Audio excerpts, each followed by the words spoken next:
Stephanie Beaumont, coming to you from Cape Spear, Newfoundland. Well, thanks. And I mean, are you all with here? No. Let's pause for a moment and remember I'm in the back seat with Alan Knockup. So you know that one the car goes on that hill? Yes, to land this. Mr. Walter Gretzky. How are you, sir? Oh, I'm fine. I'm thrilled standing beside you. Hey, wow. Take two. Just go ahead and pinch me. Go on now. They're craft twin 48-foot wooden schooners, the traditional kind.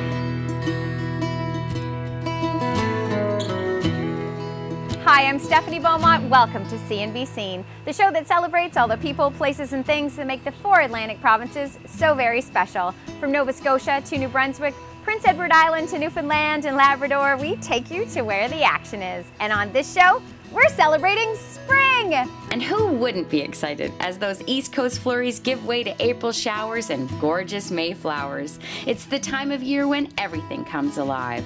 True, things look a little bit more like this right now, but it won't be long till things look like this, and the busy summer season is upon us. In the meantime, there's much to do, so we've assembled a great group of Atlantic Canadians to get us growing this season and get us spruced up for spring. We've also got some great stories of shopping local and turning old things into new, and some free stuff too. It's a busy show, so let's get at it. Starting with our first expert, who's been gardening year-round, but happy about the seasons changing all the same. I'm so happy spring is finally I was going to say, do you get excited? I get so excited, but for me, spring is January 1st because that's when the seed catalogs start arriving, and I start to think about spring, and I start circling everything I want. And That's like me with shoes. Is that true? You get excited when you see a seed catalog? I do, and I get about probably 40 to 50 seed catalogs a year. And one of the ones I always order from, I'm so happy. This is the only place I can buy the seeds locally. The Renee's seed catalog. You get excited about it. Is it like Calvin Klein and Dolce & Gabbana, or is it? Why is Provider different than, say, classic Slenderette? Yes. For example. That's what I'm. Well, you know. Or is that too personal a question? No. Well, this is an heirloom, for example, and heirloom beans are very trendy, or heirloom vegetables in general are trendy because it's sort of like what's old is new again. They're open pollinated, older types, a lot of flavor. So generally speaking, anything that has heirloom on it is going to have flavor. So I often look for that. Okay. I also love the fact that a lot of them have backstories, really colorful histories from 50, 100 years ago that you can kind of follow, and just kind of adds a little special touch when you're growing a plant that you know has been grown for over 100 years, for example. Wow. So that's part of the allure for me. And these are seeds that are literally taken from those vegetables that were grown way back when. Is that true? Yeah. And if some of these companies didn't preserve these heirloom varieties, they'd be gone. And we've lost tens of thousands of heirloom varieties that you could get 200 years ago, 80 years ago that you can't grow anymore. So there's a lot of companies now preserving heirloom seeds so we can keep enjoying them. Wow, that is exciting. I'm excited about that. Okay, now let me just talk. You are an expert, an author, a radio host. You go everywhere, you talk about this all the time. How did you start? Like, what got you saying, I'm going to be a gardener and I'm going to be an expert? What happened there? Oh, well, I was probably around 8 or 9, and we always had a vegetable garden. Highly unsuccessful. My mother will get mad at me for saying that. It grew a lot of weeds, but it showed me and my sisters that when we grew food in the garden, it tasted so much better than what you'd find in the grocery store, the supermarket. So I always look forward to that vegetable garden. The potatoes, the beans, the carrots, they smelled really good. They tasted really good. And it kind of got me hooked at a young age. So by the time I was at Dalhousie, as 18, 19 years old, I knew what I wanted to do. And I didn't actually know there was something called horticulture. And when I discovered that, I finished my degree, switched gears, and studied horticulture. Everybody's talking local. Everybody wants to start, being self-sustaining, if you will. Where would I start? Like, how would you even begin? Well, growing your own, being local is very important, as we know, very popular buzzwords. The best thing you can do is start small. Okay. If you go out in the backyard and think, I want a vegetable garden, let's dig up 20 by 30, that's overwhelming, right? Yes. And then it sucks all the fun out of it. Because it should be fun. This should be de-stressing and just fun for you. So a thing if you haven't done anything before at all, start with a pot. Get a container, plant some herbs, and make your own little herb garden on a container. Easy to care for. I mean, low maintenance. And all year round. Well, you could bring it inside in the wintertime, absolutely. Right. Have fresh basil and parsley and all that stuff. Yeah. Then you could get a little more creative and maybe plant a pot of carrots, or a tomato in a pot, or Swiss chard, or some salad greens. Salad greens grow so fast. You plant the seed, and they're ready in about a month to harvest. So start small with something very easy. And I'm good with chives. Oh, chives are great. You can't kill chives. That's it, though. That's my limitation. So if you need chives, we'll fix you up. I'll come dig up chives from your place. When you're ready to expand a bit, 4 by 8. 4 by 8 foot garden. Go with that. Start with that. And if you like it, go bigger. If that's enough for you, you're perfect. Stay where you are. And that's it. That's it. I mean, it's not hard. I think we have this, I don't know, preformed, thought that growing food is hard. Yeah. And it doesn't have to be, especially if you choose the right vegetables. Stay tuned because Niki will be back in the show with a special segment we're calling Seeding 101. All this talk of growing fresh has me thinking about all the great farmers markets we have here in Atlantic Canada. You can check out our visit to the Hubbard's Farmers Market on the site, but you know what? There are so many more to visit. Check out these websites for one near you or visit cnbscene.com for an easy reference to the same. Someone that's growing all year long is Pete Luckett.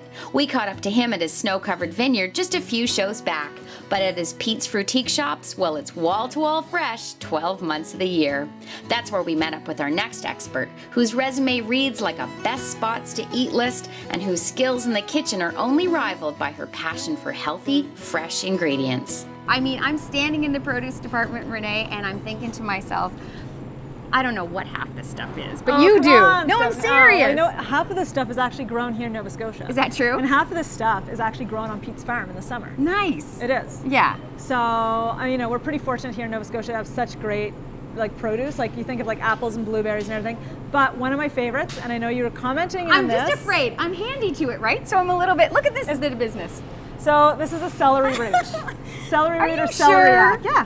You know what, if you cut into this gnarly looking thing, it's a beautiful white fleshed vegetable. Is it tasting like celery? It tastes like celery. So what you can do is you can slice it thin and julienne it with a little bit of lemon juice and a little bit of homemade mayonnaise and eat it as a salad. Okay. Or you can puree it, cook it and puree it, roast it. It's really, really versatile. It's really nice. And all year round this is growing? All year round. It's a root you can always vegetable. get it fresh? Always get it fresh. Okay.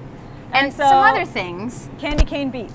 And I'm not talking. And I love candy canes. Yeah, and it doesn't taste not like peppermint. No. Okay. So when you cut into this, it actually has rings like a candy cane. Okay, and Which that's is really the name. nice. And then you've got golden beets, which are really beautiful, like a really bright orange, orangey yellow.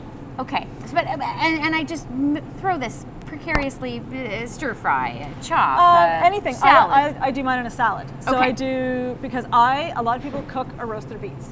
I love raw beets, Right. especially when they're sweet, when they're super in season. So what I do is I peel my celery root, peel my candy cane beet, peel my orange beet. Right. And I do it it's called a Ben Rinner, so it's like this crazy Japanese mandolin, so watch your fingers. Right. Julienne it, and then I toss it with a little bit of just olive oil, lemon juice, salt and We have that pepper. recipe on the site. Yes, it's on my website. Okay. And a little bit of mint, parsley, and then I just do some seared scallops on top. So really simple.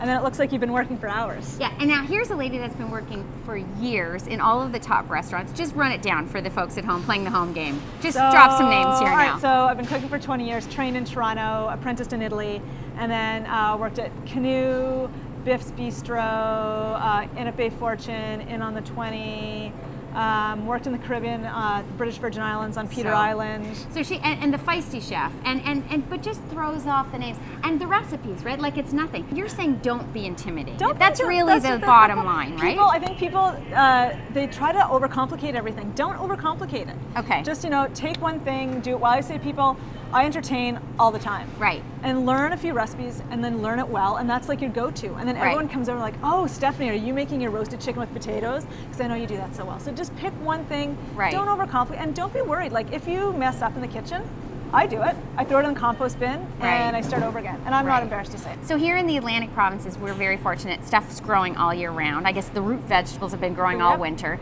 As we head into the spring, what can we grab from our produce departments that are... Rhubarb, I just saw it. Yeah. It's here. I was so excited. It's super, super pink. It's beautiful. And all you have to do is just put it in a pot, cut it up with a tiny bit of sugar and a vanilla bean, and just bring it to a boil, and then that's it. And put it over ice cream, put it over yogurt, just eat it on its own. I love rhubarb, and I'm so excited when it comes out. Fiddleheads will be out soon. Ramps will be out soon. Fiddleheads, that frightens me. The fiddlehead. Don't be frightened of the fiddlehead. People are frightened because everybody hears, if you don't cook it properly, you will get sick.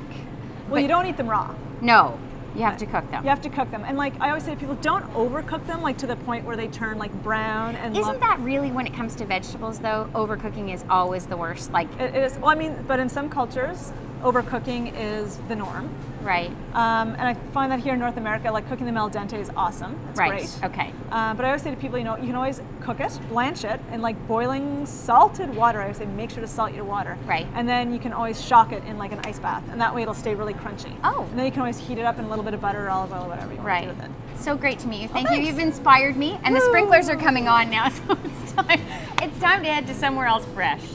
It's hard to find fresher flowers than at My Mother's Bloomers, and harder still to find someone more talented when it comes to floral design than Neville MacKay. We'll catch up to that sweet fella after the break, but as we head there, let's celebrate our provincial flowers. Those blooms that wave at the end of the beautiful Newfoundland and Labrador commercials, that's the pitcher plant. New Brunswick's flower is the purple violet, a flower it shares with the states of Illinois, New Jersey, and Rhode Island. Nova Scotia's flower is the Mayflower. They share that with the state of Massachusetts, and Prince Edward Island's Lady Slipper, well, that's the same state flower as Minnesota. You're going to want to remember all of that in order to win coming up. We'll be right back with more C&B Scene.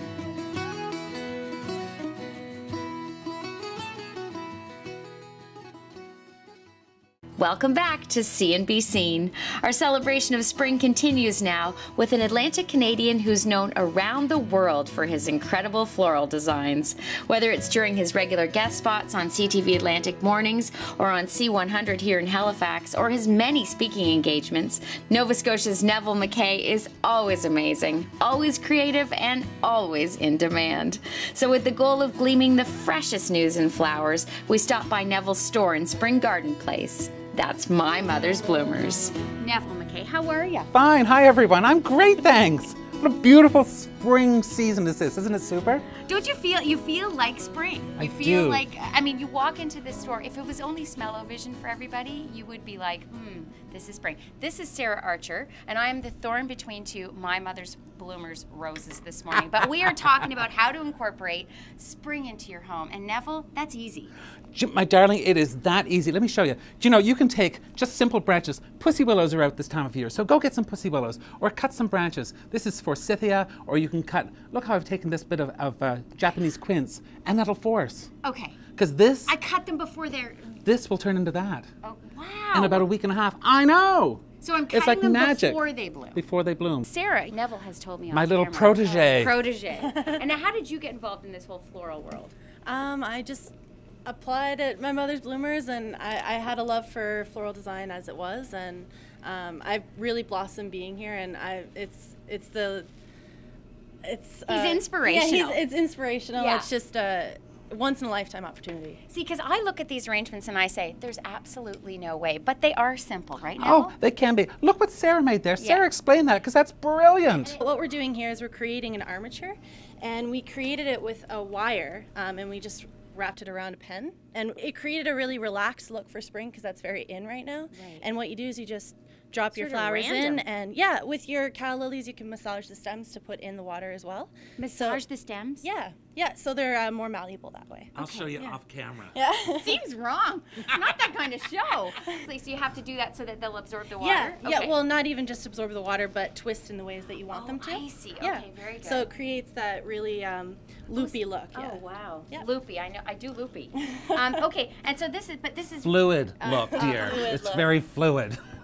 Sorry. She said loopy, so I Yeah, understand yeah, her just now. Well, absolutely. that's what it was. Okay, and these are really just, you've mixed everything. Yeah, absolutely. All different colors, of course, because very spring. Right. We, of course, incorporated the green because green is, of course, very in for 2013.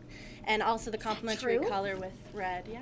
Green is in. Yeah. Green. It's Em- the big emerald gr- Pantone color for 2013 is emerald green. There it Greens, is. greens, greens, my darlings. I love green. Well, let's talk about green, because this literally looks like I am walking through a forest now. Is that what you were going for here? Or? But you know, last night when I got home, I thought, oh my gosh, if I don't rake off a little bit of the winter off my plants and things, and I could just see the odd crocus coming up, and I thought, isn't that pretty, all through the muck and sticks and stems? And this just shows how nature can still prevail. Get this done too.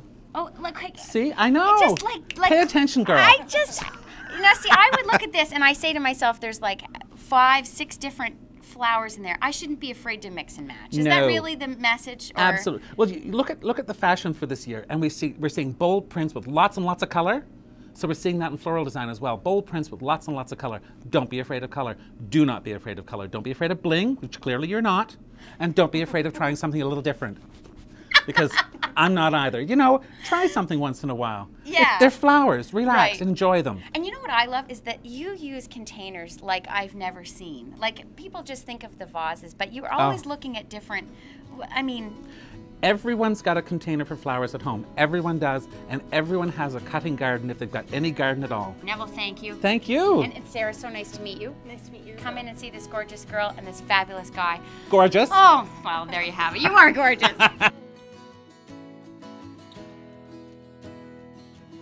Hi, I'm Carly. And I'm Melissa. And we're from Turquoise Shed Designs in Charlottetown, PEI. And we're here today to talk to you about spring and redecorating your space for it.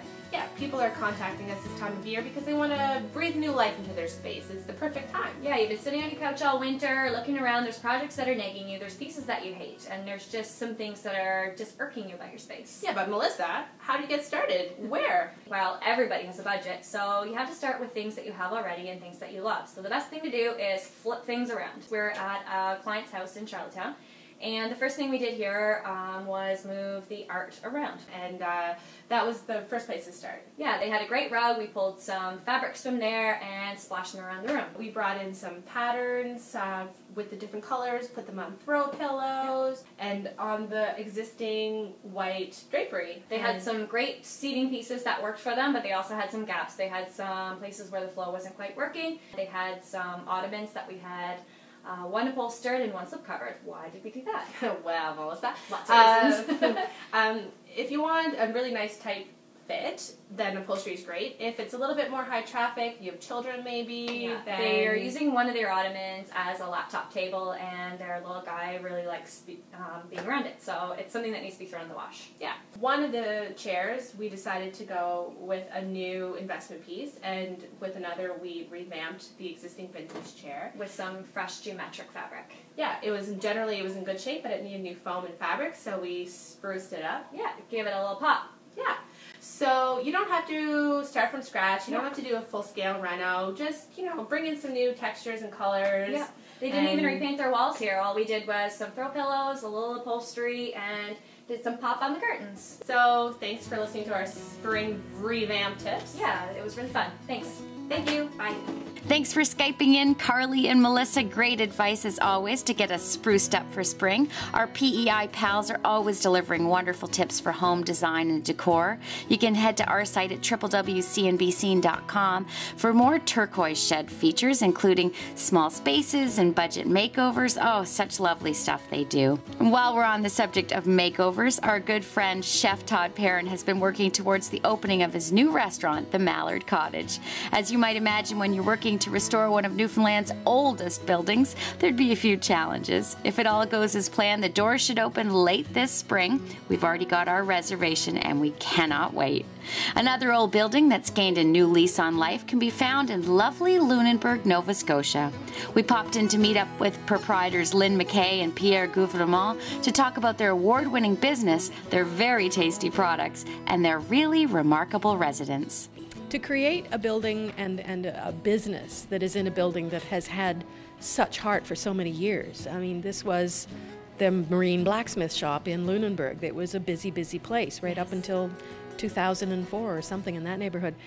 So to have that degree of ironworks artistry going on, and then for us to come along and as an homage to that previous world, say, well, we can make ironworks too. It'll just be slightly different. I tell everybody about the wonderful products that you're creating right here, and I love that so many of your ingredients are from around Nova Scotia and Atlantic Canada. That was our original commitment. Is that true? Oh, absolutely. I mean, when we started thinking about the idea, one of the major mandates was to use products from Nova Scotia and make something wonderful out of them. And now you really are creating it. And we see the liqueurs and the spirits and the whatnot around here. And it's recipes from in here and in here. Like, where do they come from? Well, is that too Oprah, that moment it there is, I had? a little bit. Recipes, I think, is perhaps making it a bit more exotic than it needs to be. In truth, we're inspired by the fruits. and the berries that are out there. We don't play that much with them. I mean, if you have an exquisite raspberry, and you don't want to get in between the raspberry flavor and the end result. When it comes to distilling, they've always said that it's 75% science and 25% art. So we certainly work in the art end of it. And right now we're very excited because Lynn is in the throes of coming up with a gin recipe, which will be 100%, we hope, Nova Scotia product gin. Wow. Can you, like, share anything? No. Absolutely not. Okay. Sworn to secrecy. Something that I have in my garden but wouldn't even know what to do with is rhubarb. And Pierre, congratulations, my friend, you've come up with another winner. We introduced our rhubarb liqueur last year. I've always been a fan of rhubarb. Yeah. And when I realized that one of our growers grows it commercially, I thought, why not try a rhubarb liqueur? And it is exquisite. Is that true?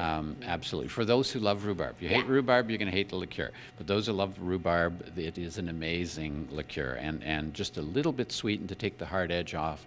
But it was definitely one of our best sellers last summer. We have to talk about, now I'm going to say this wrong, but the pear in the bottle is not how you market it, but that's how I look at it. What is it called? Eau de vie de poire. It would be the total French. It's anointed as the pear in the bottle because, in fact, that's what it is. And was that another vision? It's been done before. The Europeans have done it for generations, but certainly it was part of our vision. Part of our mission is to show Nova Scotians and visitors the many things that grow here and the many opportunities. And the many opportunities to turn some of those things that grow here into products that people wouldn't expect, like the rhubarb and like the pear in the bottle. So when we had always known we wanted to try to do that, and we ended up, one of our farmer partners, Brian Boats, was incredibly enthusiastic about the process and the idea. And so we work together to make it a reality, and it certainly does very well for us and attracts a lot of attention. No doubt. And we talk about the growing season. I mean, this whole show is celebrating spring, but you really are out in the fields getting her done with that one, right? Yes, absolutely. We wait until the pear is flowered. So we know that there's a tiny little pear that will be at the end of that branch, and then you slip the bottles over the pear. So the second week in June, if you're not doing anything, come to the Boats Farm with us and help put bottles in the trees. I think it's awesome. Awesome, too, is our signature cocktail. The recipe for the See and Be Seen, made with Ironworks cranberry liqueur, can be found on our site, along with a recipe for the Hurricane, that's made with their blueberry liqueur, and our most recent adult beverage, the Depth Finder, made with their brand new Blue Nose rum. And oh my goodness, it's a tasty bit of business indeed. Speaking of business, we've got some free stuff to dole out, so let's get to that now. Up for grabs, a very cool herb pot, complete with specially designed herb scissors and some seeds to get you going on your countertop garden. That's thanks to our friends at Ocean View Garden Center. And to guide you through the whole thing, a signed copy of Niki Jabbour's book, The Year-Round Vegetable Gardener. All you need to do to be eligible is answer our trivia question. Which of the 4 Atlantic provinces has declared the pitcher plant as its provincial flower? Once you've got the answer, hit the website. It's www.cnbscene.com. Click on the TV free stuff box and submit your answer. Good luck to you, and we'll be right back. Welcome to a CNBC Scene, Niki Jabbour, worldwide exclusive, gardening expert, Seeding 101. You ready? I'm ready. Take it away, I Niki. can do it. All right, thank you. Learning how to seed. It's very easy to do. So many things can be grown directly from seed, and I'm going to show you today how to plant patty pan zucchini. Very gourmet, very expensive to buy at the supermarket, very easy to grow. So if you want to start seeds, no matter what kind of seeds they are, you need a certain few things. First of all, you need a container. I like to use cell packs like this. It's an efficient use of space, whether you're growing in a windowsill, whether you're growing under grow lights, whatever. And then basically I fill up my cell packs with potting soil. It has to be potting soil, not garden soil. Garden soil is too heavy and the seedlings won't grow well, so make sure you choose potting soil. You can also use things like Jiffy pellets, which you basically put in a little bit of water and they puff up like a marshmallow, and you can plant a seed directly in them. That works great, especially for kids. They love to use the Jiffy pellets. You can also use, different type of core fiber pots like this as well, which are very natural, and they can often then be replanted directly in the ground, so you don't have to transplant. So that's very easy. So get your soil, potting soil, fill your container, get your seeds, and again, these are patty pan zucchini seeds. And they're dyed different colors, natural dye, so that you know which color you're getting. Certain seeds are the light green, some are the dark green, and some are the yellow zucchini. I love, that's so clever, putting 3 in one pack. And then you just basically, you plant the seed about twice as deep as the size of the seed. Generally speaking, as long as you've got some good soil-seed contact, it's going to grow. It's not very difficult to plant seeds. I love to say it's rocket science, but it's really not. And then once you've planted them, a little bit of water, and put them in a sunny spot or under grow lights. If you have a grow light, 15 hours a day, 15 to 16 hours a day is what you're going to need, and keep the light very close to the tray. And that's it. Enjoy. They'll be ready in about 6 weeks. And now you know a little bit more about planting seeds. Thank you, Stephanie. Thanks a lot, Nick. She's such an inspiration. And what a wonderful spot to call home base for this celebration of spring. Located at Robinson's Corner in Chester, Nova Scotia, Ocean View Garden Centre has everything you need to start planting, and then some. 11 greenhouses fronted by a wonderful store complete with everything from boots to baskets, glass balls to great jam. The expansion over the years has been welcomed by locals and appreciated by owners Ken and Susan Mosier, but it's fair to say they have an affinity for their roots. Our love is always the plants. Right.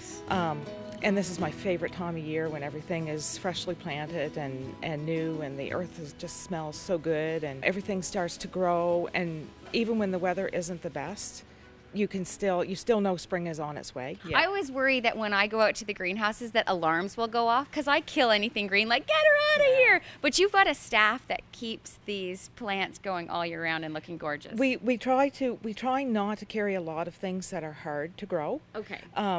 You know, we do have the odd novelty thing that takes a special customer to purchase, but you know, everything we do, like 95% of it is pretty easy. Yeah. For the rookies, just the like amateurs. Me. Yeah. See, I like that you've got them fully grown, and you know, but you could start from scratch because you've got all of that stuff. Yeah, here as that's well. right. You can start from seed if you like. There's a lot more people starting from seed, especially vegetables. We've seen a 40% increase for 2 years in a row, which is huge. One other thing I want to talk to you about are all the wonderful events. You never know what's going on here because you said you're open 7 days a week, but there's always something fun happening throughout the season. Well, we like the element of surprise. We have an email list with about 4,000 names on it. Wow. Yeah, and we send out the emails, and usually we don't know what's going to happen until like 3 days before the email goes. We just kind of throw it together and say, yep, we can do this, this.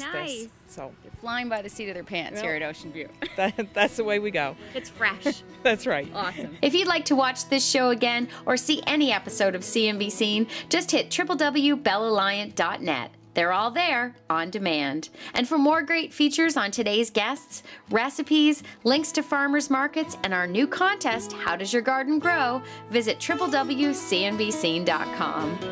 That's going to do it for this springtime edition of CNB Scene. It's time for us to get growing. Get it? Get growing? Anyway, thanks for joining us, and by all means, hit the website. See those gardens, see the farmers markets we've got listed, see the recipes, and get yourself a garden. See you next time.